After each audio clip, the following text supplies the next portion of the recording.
The Tale of Peter Rabbit by Beatrix Potter. Once upon a time there were 4 little rabbits, and their names were Flopsy, Mopsy, Cottontail, and Peter. They lived with their mother in a sandbank underneath the root of a very big fir tree.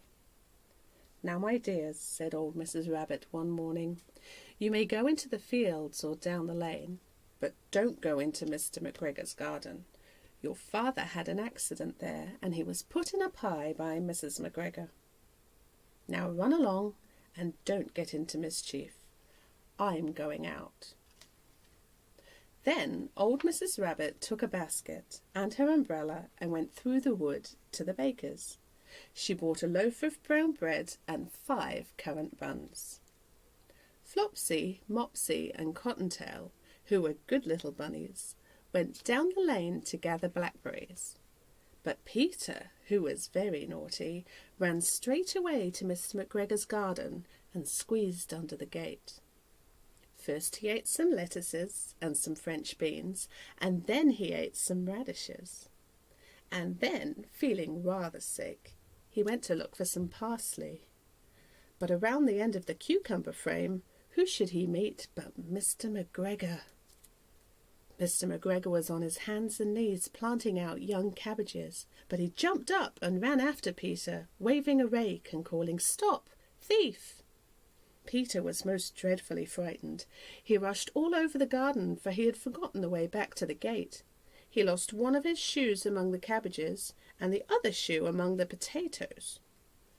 After losing them, he ran on 4 legs and went faster, so I think he might have got away altogether had he not unfortunately run into a gooseberry net and got caught by the large buttons on his jacket. It was a blue jacket with brass buttons and quite new. Peter gave himself up for lost and shed big tears, but his sobs were overheard by some friendly sparrows, who flew to him in great excitement and implored him to exert himself. Mr. McGregor came up with a sieve, which he intended to pop upon Peter, but Peter wriggled out just in time, leaving his jacket behind him. And he rushed into a tool shed, jumped into a can. It would have been a beautiful thing to hide in, had it not had so much water in it. Mr. McGregor was quite sure that Peter was somewhere in the tool shed, perhaps underneath the flower pot. He began to turn them over carefully, looking under each. Presently Peter sneezed. "Achoo!" Mr. McGregor was after him in no time, and he tried to put a foot upon Peter, who jumped out of a window, upsetting 3 plants. The window was too small for Mr. McGregor, and he was tired of running after Peter, so he went back to his work. Peter sat down to rest.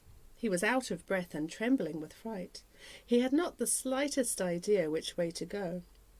Also, he was very damp with sitting in that can.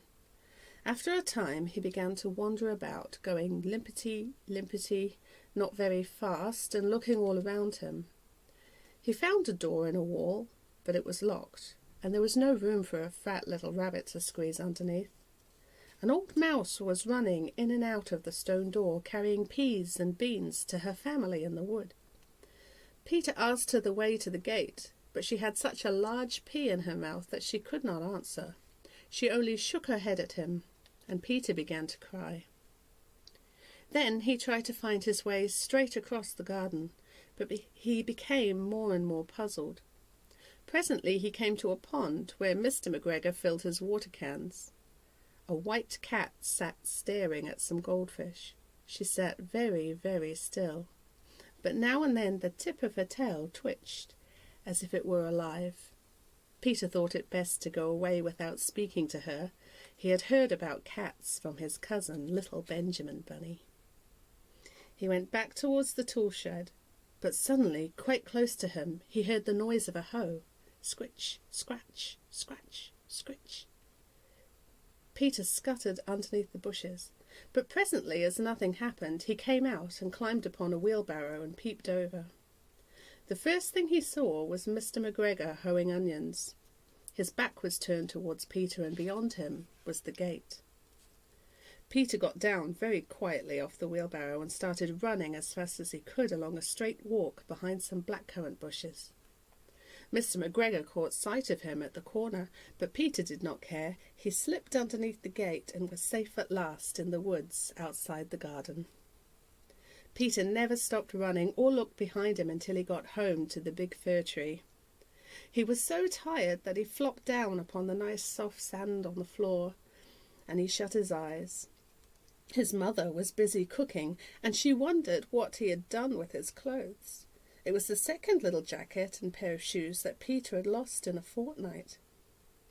I am sorry to say that Peter was not very well during the evening.